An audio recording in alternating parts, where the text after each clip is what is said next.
guys, selamat datang di Small Talks, ngobrol santai bareng dosen STTB. Yeay. Ya, tak kenal maka tak sayang gitu ya teman-teman. Jadi kita perkenalkan dulu, nama saya Dwi dan teman saya Regina. Yeay. Oke, teman-teman di Small Talks kali ini kita akan sama-sama bahas tentang lulusan SPD gitu ya, khususnya dari STTB itu bisa berkarya di mana aja sih, bisa bekerja di mana aja, atau istilah anak gaulnya bisa gawe di mana sih gitu kan. Terus lulusan SPD gitu ya, kerjaannya ngapain aja. Nah ini yang jadi topik kita yang akan dibicarakan pada malam hari ini. Dan kita akan langsung tanya-tanya ke Miss kita gitu ya, salah satu dosen di STTB itu Miss Pa. Selamat siang, selamat pagi, kan tergantung mereka nontonnya kapan ya, jadi ya. Ya, betul ya Miss. Boleh nih Miss, sebelum kita nanti tanya-tanya ke Miss boleh perkenalan dulu gitu ya, Miss ngajar apa aja gitu di STTB. Iya, oke. Malam semuanya, nama saya Pauline.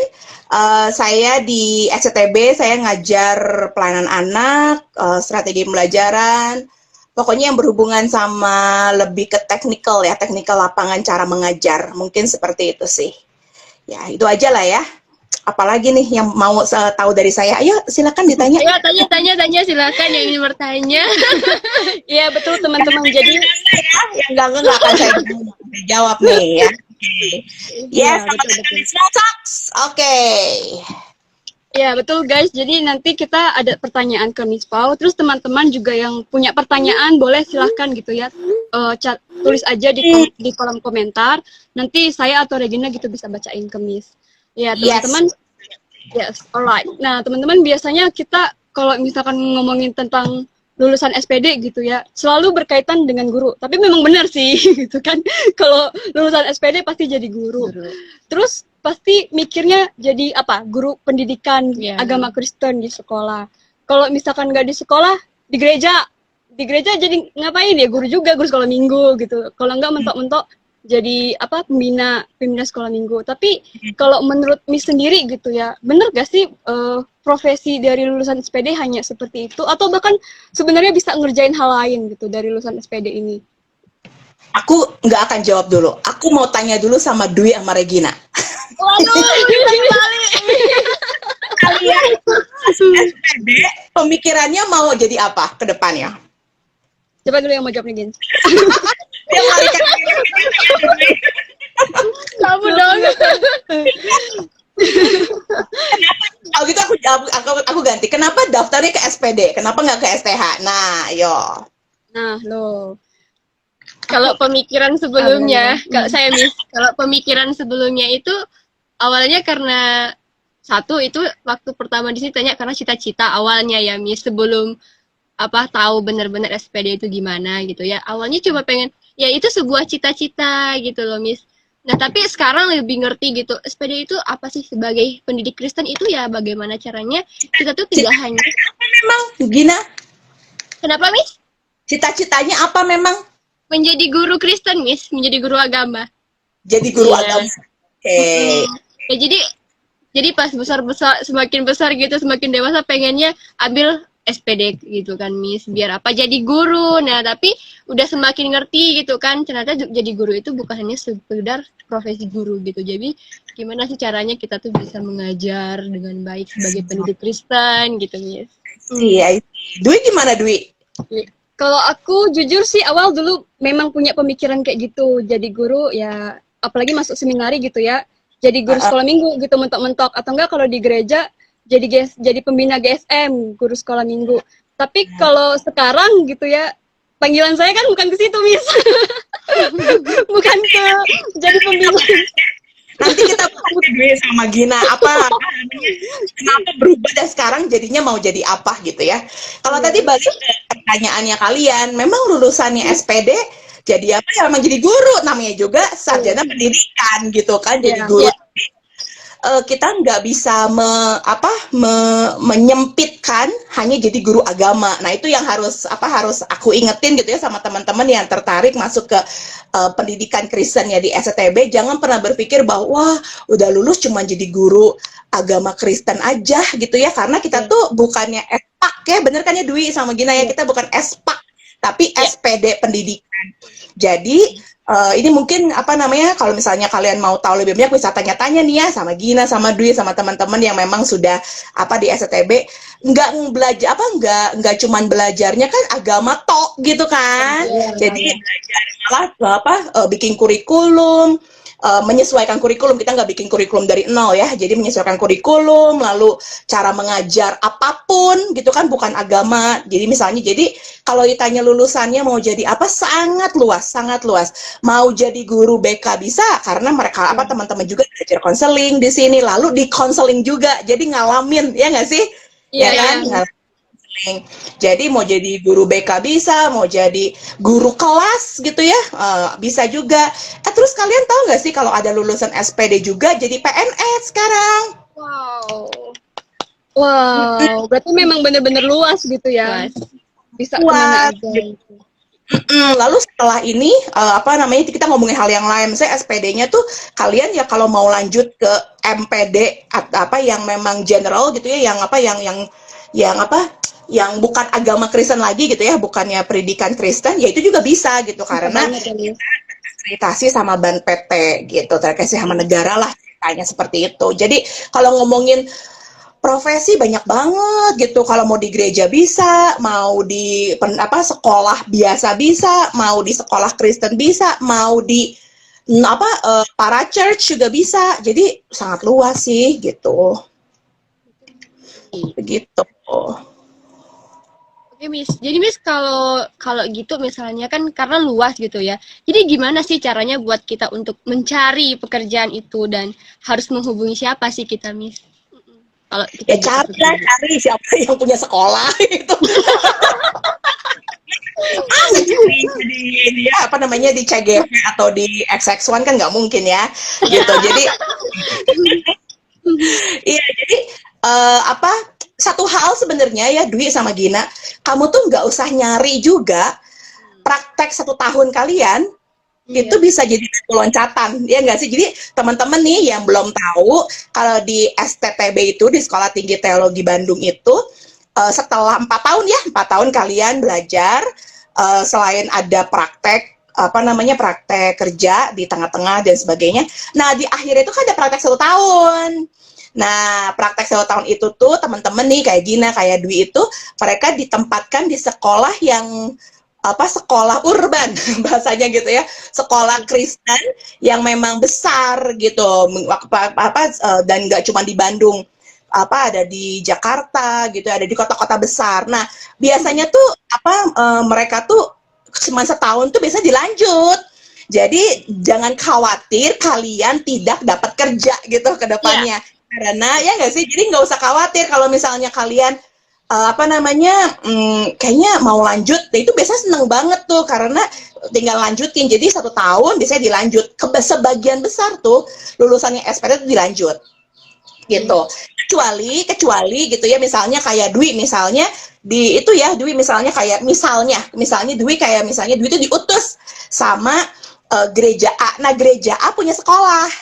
Nah, biasanya gereja akan bilang, Dwi balik ya setelah 1 tahun praktek kerja di tempat B, kamu balik ya ke gereja A supaya bisa membantu di sekolah A, kayak begitu. Jadi sejauh ini tidak ada lulusan kita yang nggak kerja gitu.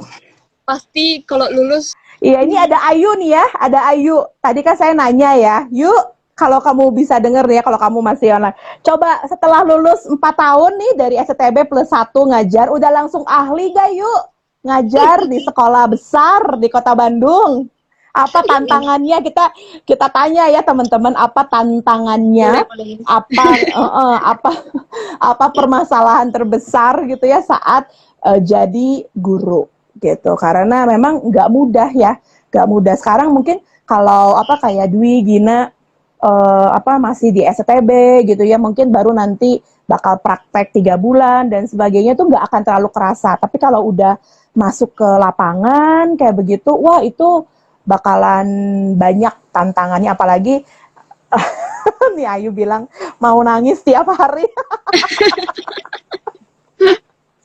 Yuk, kenapa mau nangis yuk? Aduh, kamu dibully sama anak-anakmu yuk. Coba cerita yuk. Iya, dan yang pasti Ayu ini udah ngerasain ngajar di waktu pandemi gitu. eh Coba apa Aku nih? malah mikir, Aku kok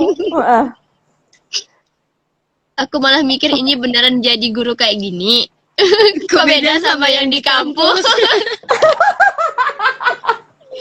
ini mungkin ini apa namanya peringatan ya buat dosen-dosen pendidikan di STB khususnya. Kayaknya kita harus lebih killer ya sama anak-anak kita gitu ya. Kenanya ke kami, Mami Miss.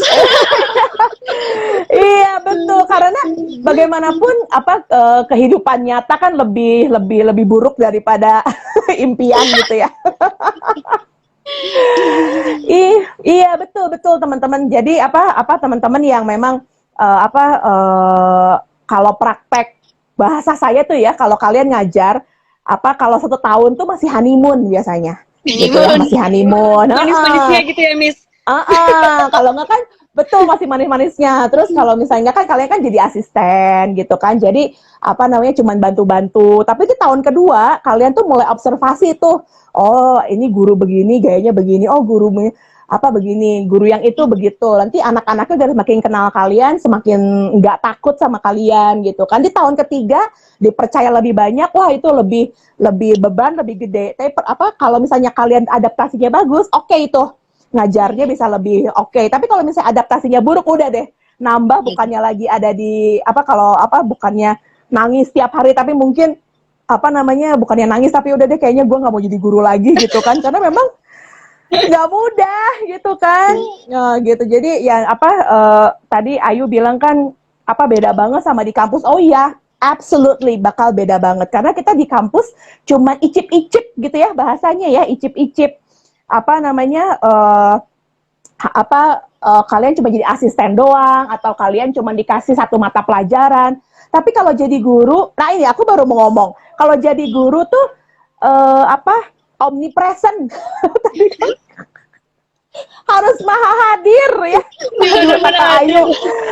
Iya, dan harus multitasking. Kalian nggak cuma ngajar, administrasi harus bagus, karena kalian harus nulis harus ngisi nilai dan sebagainya gitu kan. Terus ini Ayu bener banget, harus hadir di kehidupan anak-anaknya pribadi lepas pribadi gitu ya. Jadi jadi guru zaman sekarang itu bukan cuma ngajar tok. Itu yang susah sebenarnya, itu tantangannya. Yang tadi saya bilang, jadi guru zaman sekarang itu kan harus mentransformasi kehidupan anak-anaknya. Jadi nggak cuma ngajar, jadi temen iya, jadi konselor iya, kadang-kadang untuk beberapa anak harus jadi papi, mami, gitu ya, jadi orang tua buat mereka. Belum lagi misalnya kalau mereka anak yang bermasalah, kita harus jadi konselor buat mereka gitu ya. Jadi memang semakin hari saya semakin sadar kenapa Tuhan bilang nggak mudah jadi guru. Kalau misalnya kalian nggak siap, jangan. Karena kalau misalnya kalian nggak siap, ya itu kalian bukannya membangun, malah menghancurkan gitu kehidupan seorang anak. Jadi ya harus dipikirkan 2-3 kali. Tapi kalau misalnya udah ada panggilannya sih jelas lah, nyata lah. Saya ngerasa semua lulusan-lulusan di STB, mereka ini kok kalau ngomongin soal lulusan ya, karena kita kan ngomongin soal lulusan, soal kerja, mereka akhirnya menemukan menemukan panggilan mereka tuh di mana lebih jelas gitu. Aku ngelihat si A, oh dia ternyata ngajar nggak terlalu bagus gitu loh, Dwi. Ya, begina, dia ngajar biasa aja, tapi dia jago banget mendesain. Jadi dari kurikulum yang ada, dia obrak-abrik gitu ya, dia susun ulang pakai kurikulum, ditambah kurikulum B, kurikulum C. Ada dia bisa ngatur kurikulum untuk guru-guru untuk bisa ngajar lebih baik. Ada guru-guru yang memang administrasinya buruk gitu ya, administrasi jelek, tapi dia bilang gue berusaha untuk belajar admin lebih baik. Tapi dia punya cara ngajar, kreativitasnya sangat bagus gitu. Jadi setiap kita harus sadar bahwa kita jadi guru juga punya keunikannya sendiri-sendiri. Bener gak sih? Dwi sama Gina bakal jadi guru yang cara ngajar itu berbeda. Tetapi setidaknya kalian harus punya fondasi, harus punya dasar, harus punya harus punya kemampuan itu yang cukup gitu, dan yang pasti harus bisa beradaptasi. Ini nggak tahu ya, ada lagi tidak yang lain gitu ya, yang pernah jadi guru, mau guru sekolah minggu, mau sepintar-pintarnya kalian, tapi kalian antisosial, ansos, susah beradaptasi, komunikasi buruk gitu ya. Aduh, enggak deh, kalian nggak akan kepake deh jadi guru. Percaya. Gitu. Tapi ya jangan bodoh-bodoh banget juga gitu ya. Masa ada guru bodoh gitu ya, kan nggak mungkin juga, bener nggak sih Hui, Gina gitu ya. Tapi seenggaknya kembangkan social skill kalian, kembangkan kalian punya communication skill gitu ya. Semuanya itu sangat amat membantu kalian untuk jadi seorang guru yang baik gitu. Dan yang pasti kerohanian ya nggak sih gitu, karena banyak banget guru-guru, ini saya ngomongin guru Kristen, itu bukannya soal guru agama ya, Dwi, Gina dan teman-teman yang ada di IG Live. Kalau ngomongin soal guru Kristen, saya mungkin saya harus ngingetin teman-teman. Kadang-kadang tuh orang tuh mikir kalau guru Kristen itu tuh ya udah pokoknya guru yang beragama Kristen. Enggak, saya mau ngomong bahwa kalau kalian jadi guru, jadilah seorang Kristen yang menjadi guru. Seorang yang tahu sekali apa panggilan hidupnya gitu ya, tahu apa yang kalian mau lakukan, tapi jadi guru. Nah itu penting karena cara kalian berinteraksi sama anak-anak bakal beda. Iya. Gitu. Miss, ada Iya, jawaban nih Miss. RPP Apa-apa? rekod nilai bikin soal konseling organisasi ya, kegiatan kerohanian. Organisasi. Aku gambar alis sekarang udah nggak sebagus dulu. Semua waktunya udah dipakai untuk yang kayak gitu. Kacau. Iya loh. Aku tuh punya gambar ini, kayaknya kalau pakai PPT itu lucu juga ya. Tapi ada satu gambar guru-guru zaman now itu adalah guru-guru yang bawah pakai celana pendek, atas pakai kemeja gitu ya. Rambut jarang dicuci, tapi pokoknya tinggal pakai dry shampoo, pokoknya rapi, diikat, dicepol kayak saya. Udah gitu pakai kacamata dengan frame yang agak tebel. Jadi kalau misalnya abis bangun tidur pun nggak akan kelihatan gitu ya, atau mata. Oh iya. Boro-boro mau ini alis yuk, kagak gitu. Udah gitu ngajar. Karena kan sekarang kan serba hybrid lah, atau online dan sebagainya. Jadi ya guru zaman sekarang seperti itu. Tapi kalau sampai masuk sekolah pun gitu ya udah gitu harus tampil apa adanya. Tapi saya mau kasih tips ya teman-teman yang jadi guru. Jangan berlebihan gitu ya, pakai make up lah dan sebagainya. Tapi jangan juga lusuh gitu ya. Bagaimanapun first impression itu penting. Ya, teman-teman. Jadi rapi gitu ya. Kalau yang cewek-cewek ya jangan sampai muka bantal banget ya. Make cuci muka lah, udah gitu pakai lip gloss lah, lip tint dan sebagainya gitu ya. Seenggaknya fresh. Itu kalian bakal bawa ambience, bawa atmosfer tuh beda loh ke dalam kelas. Gitu. Jadi apalagi nih ya Dwi bakal memilih jadi guru anak-anak, guru TK ya. Yang harus siap keringetan, lepek, kapan aja. Tapi ini saya punya cerita lucu loh Miss, waktu ngajar di PAUD. Kenapa? Mereka memang anak-anak sangat memperhatikan ini sih, penampilan gurunya. Pada suatu kali kan pernah, PAUD kan dari pagi sampai siang kan. Terus waktu itu pernah mau ada kegiatan, mau pergi kondangan ke teman. Jadi pada saat itu biasanya nggak pernah pakai alis kan. Nah pada saat itu tuh pakai alis. Terus diperhatiin sama anak, Ibu Dwi alisnya tebal. Iya. Betul. Jadi memang anak-anak itu adalah observant sejati. Anak-anak itu tuh walaupun TK tuh ya, tapi mereka tuh bisa benar-benar ngeliatin gitu ya. Dan sekali lagi nih teman-teman ya, kalau kalian jadi guru TK, kalian tuh benar-benar jadi saya nggak bisa bilang dewa, tapi jadi kayak seseorang yang sangat dicintai gitu, di-adore gitu ya sama anak-anak. Jadi mereka tuh bisa kayak setelah mereka belajar tuh mereka pulang tuh mau jadi Miss Gina, nanti boneka-bonekanya diajar gitu. Jadi mereka praktek jadi Miss Gina di rumah. Itu TK. Tapi kalau SD gitu ya udah mulai milih. Biasanya mereka akan sangat suka figur cowok, figur misternya mereka. Jadi makanya saya mengundang lebih banyak lagi guru-guru laki-laki gitu ya. gitu ya.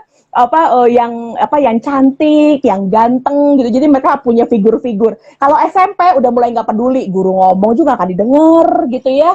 Kalau udah mulai cuek, udah mulai kan mereka lagi cari jati diri siapa yang saya bisa percaya dan sebagainya. Makanya kalian harus berubah, harus jadi temen buat mereka gitu, harus ready dengerin curhatnya mereka. Kalau SMA harus jadi partnernya mereka. Nah, itu jadi memang setiap level itu beda-beda gitu.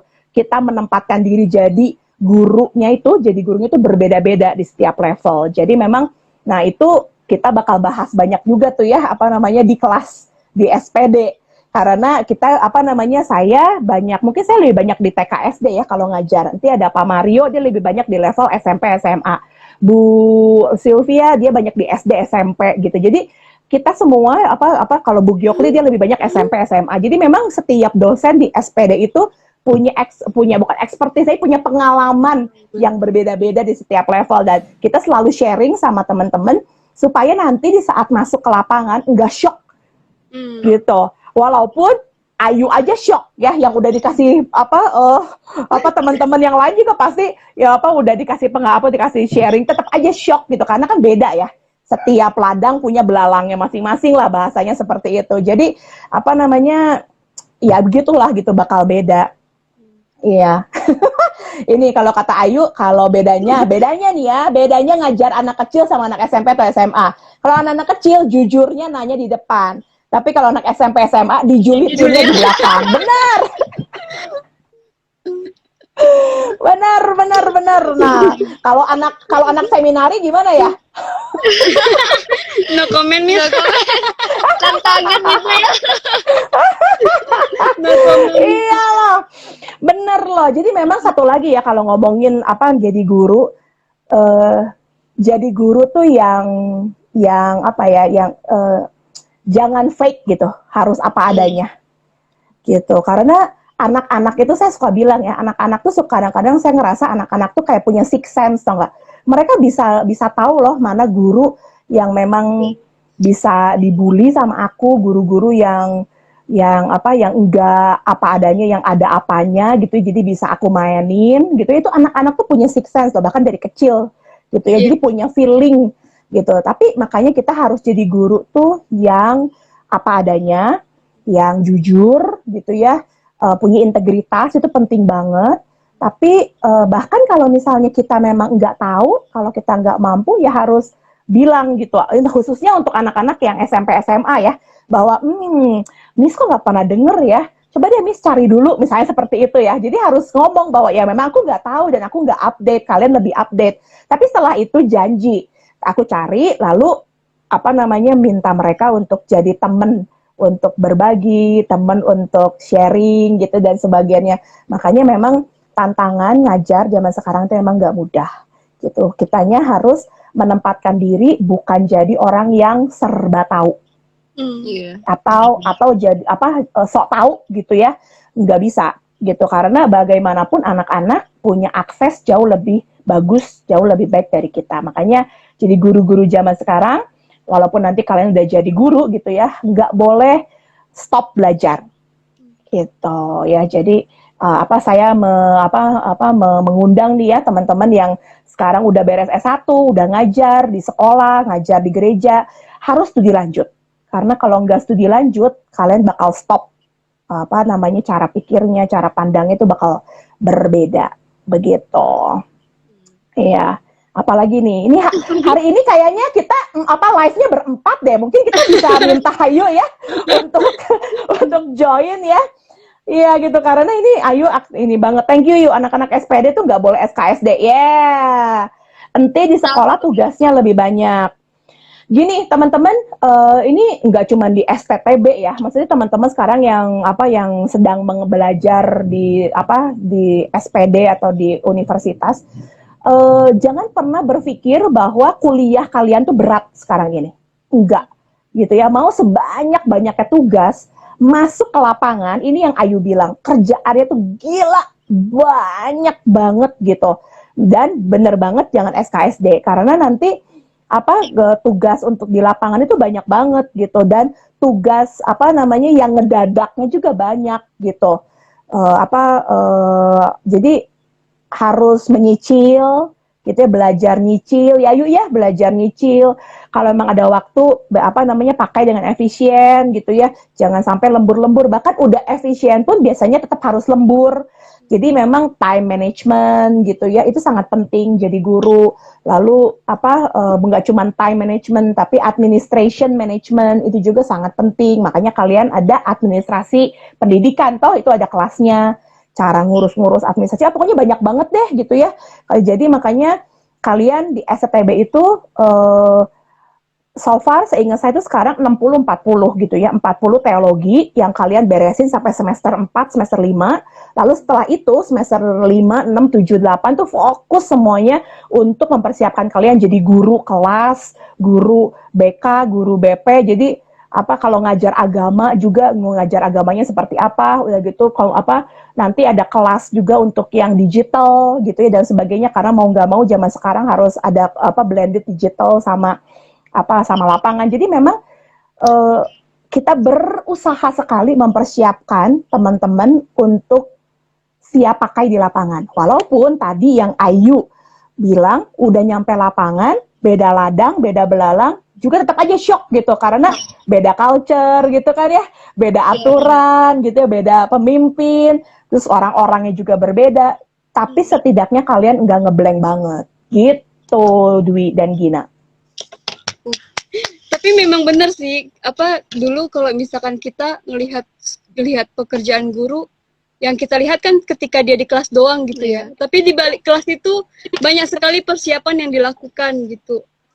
Kalau misalkan ngelihat ada orang yang meremehkan profesi guru, apalagi jadi guru PAUD gitu kan, kerjaannya cuma nyanyi-nyanyi, cebokin anak orang gitu, aku dengernya kayak, dia nggak tahu di balik layar kayak gimana saya jadi guru.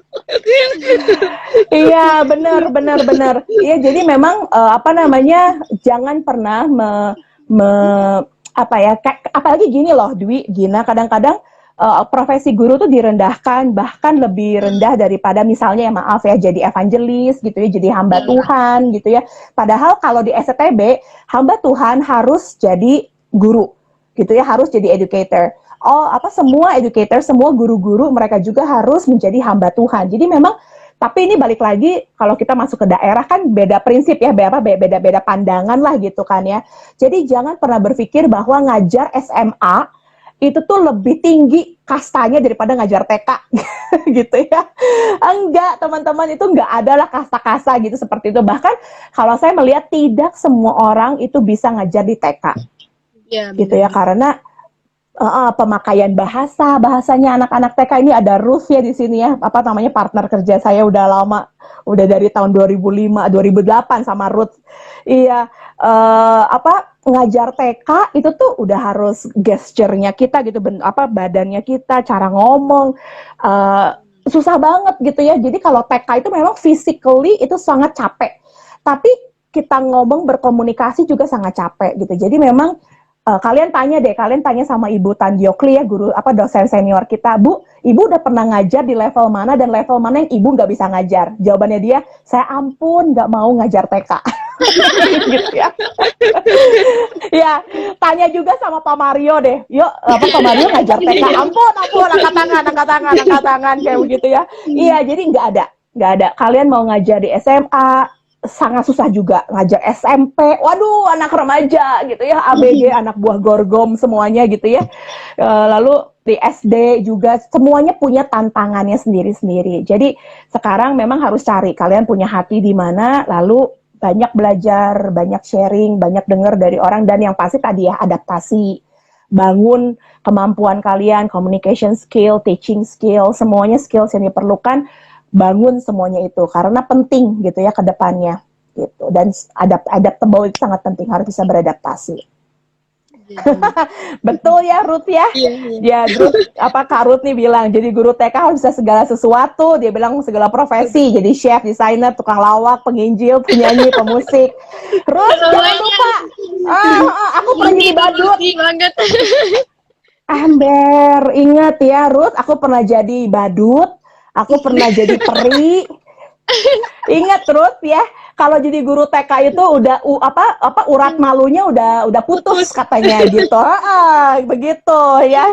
Jadi tapi jadi saya salut sama sama guru-guru tuh juga yang SMP SMA ya, karena harus mengajar anak-anak yang lagi krisis identitas, harus ngajar anak-anak yang memang misalnya punya masa lalu atau masa kecil yang nggak bagus, nggak baik. Waduh, itu harus jadi konselor buat anak-anak remaja. Wah, itu nggak mudah juga. Jadi buat saya, saya tuh dari kecil memang kalau ditanya mau jadi apa, itu tuh cuma dua.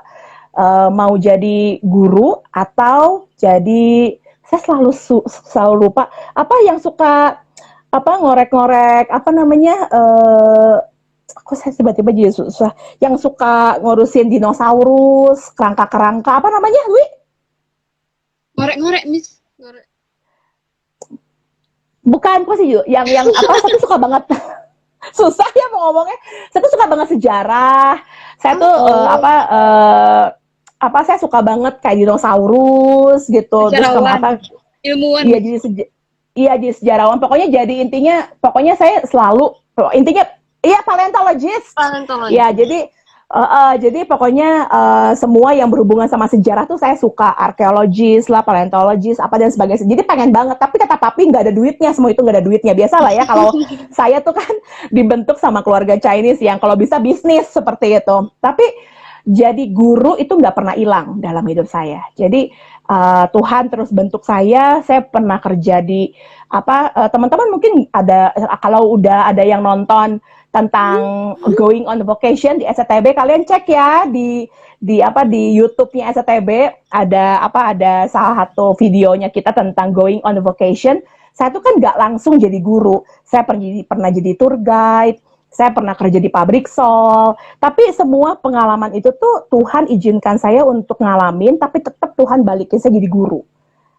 Nah, jadi memang kalau kalian mau jadi guru, kalian doakan benar-benar kalau memang itu Tuhan memang izinkan kamu jadi guru, Tuhan mempersiapkan terlebih dahulu, dan yaitu semua pengalaman itu membuat saya jadi guru yang lebih hidup, nggak cuman guru yang ngajar. Tapi yang kalau saya ngerasa bahwa saya juga punya di saat kalian ngajar, di saat kalian kerja, itu tuh kalian ngajar orang lain sekitarmu, ngajar guru-guru yang lain, ngajar orang tua, ya, jadi nggak cuma ngajar anak-anak gitu loh, Dwi. Jadi kalau kita juga harus berpikir lebih luas di saat nanti kita masuk ke lapangan pelayanan kita, jadi guru, ingat yang kita ajar, yang kita kita bekerja sama itu bukan cuma anak, ada guru-guru yang lain, ada orang tua, ada pimpinan kita gitu ya, kita harus berkomunikasi. Jadi memang harus holistik gitu cara melihatnya kita di saat jadi guru nanti gitu. Iya. Oke, harus detail. Kalau SMA harus friendly, SMP jangan pernah menyerah. Iya betul.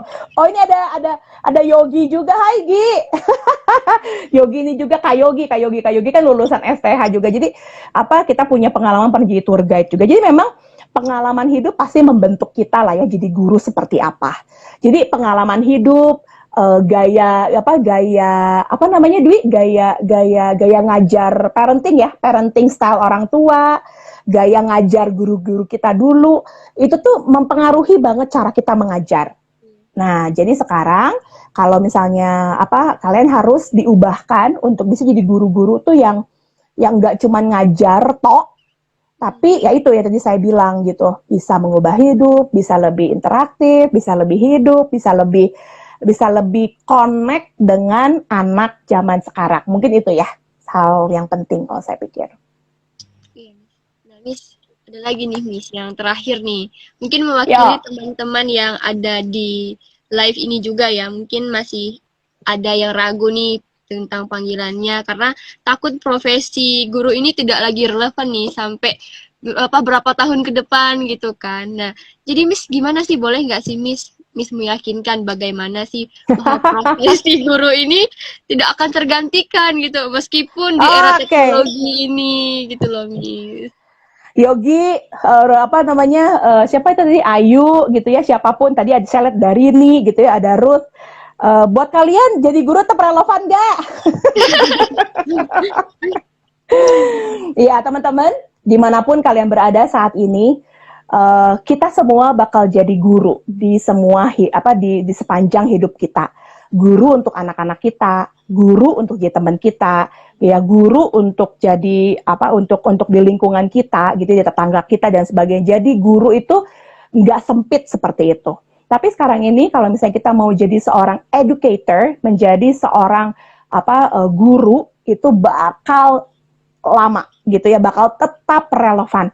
Zaman bisa berubah gitu ya, budaya kita bakal percepatan budaya gitu ya, teknologi dan sebagainya itu akan berubah, tetapi figur guru akan tetap ada selamanya.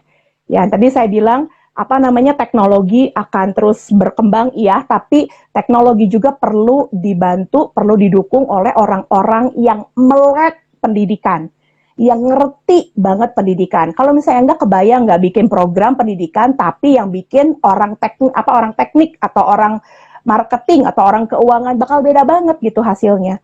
Jadi teman-teman, aku mau nguatin teman-teman,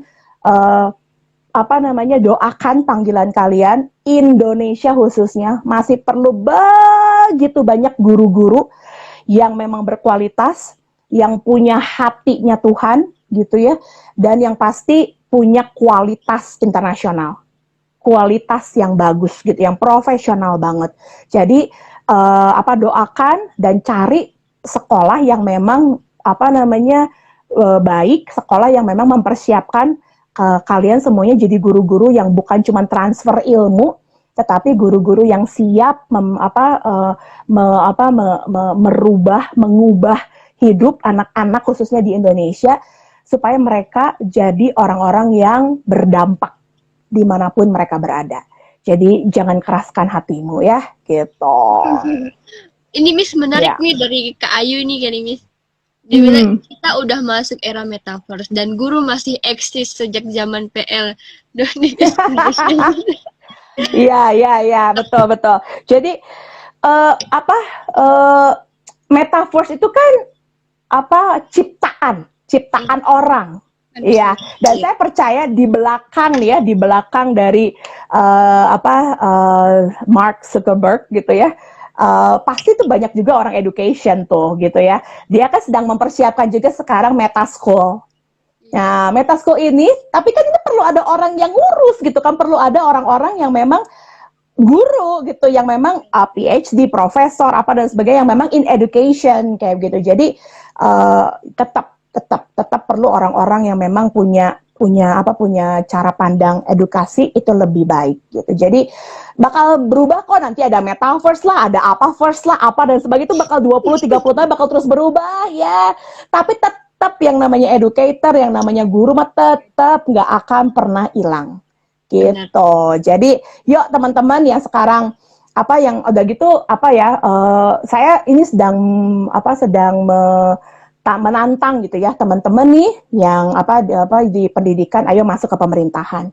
Pemerintahan juga perlu banget orang-orang pendidikan, khususnya pendidikan Kristen, yang memang punya kualitas, punya pemikiran yang baik untuk bisa membangun pendidikan di Indonesia gitu. Jadi jangan keraskan hatimu, ayo jadi guru.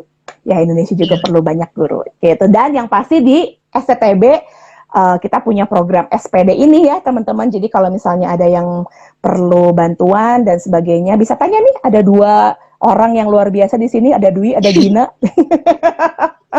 Bisa tanya-tanya gitu. Lebih banyak sumbernya kayaknya sama Miss Pau deh. Ya, lebih banyak ngomongnya lah tepatnya ya, gitu ya. Iya gitu. Yes. Oke, Miss, makasih loh Miss. Nah, jadi teman-teman, untuk kalian yang masih bingung nih kalau tentang guru atau ragu nih mengenai profesi SPD, yang masih bertanya-tanya atau berpikir nih, kalau aku jadi guru ke depannya, aku hanya sekedar ngajar di sekolah aja nggak ya? Nah, teman-teman, kalau secara pembahasan Miss Pau tadi, bahwa kalau SPD itu luas banget loh gitu loh. Apa kalau kita jadi SPD itu nggak hanya sekedar ngajar di sekolah. Jadi yuk buang tuh pikiran-pikiran yang kayak mikirnya aku hanya ngajar aja nih. Ngajar itu pun kita perlu persiapan loh gitu loh. Jadi semoga pembahasan ini atau apapun yang udah disampaikan oleh Miss Pau pada malam ini bisa menolong kita semua dan meneguhkan hati kita untuk terus maju dengan tekad tekad kita yang ada mau jadi guru. Jadi bagaimana kita juga mempersiapkan Yes. diri kita. Oke, Miss. Jadi Yes, Miss terima kasih betul. banyak ya, Miss, untuk pemaparan Sama-sama. dan jawaban-jawaban dari pertanyaan-pertanyaan kami gitu. Dan biarlah Tuhan yang memberkati keluarga Miss, pekerjaan Miss, Amin. pelayanan, dan Tuhan berikan kesehatan, kekuatan terus pada Miss. Terima kasih, Miss. Yes, oke, you too ya, Gina dan Dwi dan teman-teman yang lain. Ya, apa ditunggu di SCTB? Iya. Ya. Kami tunggu Oke, teman-teman. thank you ya. Jangan lupa juga Oke. loh menonton small talk yang lainnya Berikutnya. itu ada di setiap platform Ya. di SCTB, di IG, di Yes. YouTube SCTB maupun YouTube. di website-nya. Yes, di YouTube. Oke. Oke, thank you ya Dwi, Gina. Selamat Thank malam you, semuanya Miss. yang udah hadir Thank you, juga malam hari ini. teman-teman.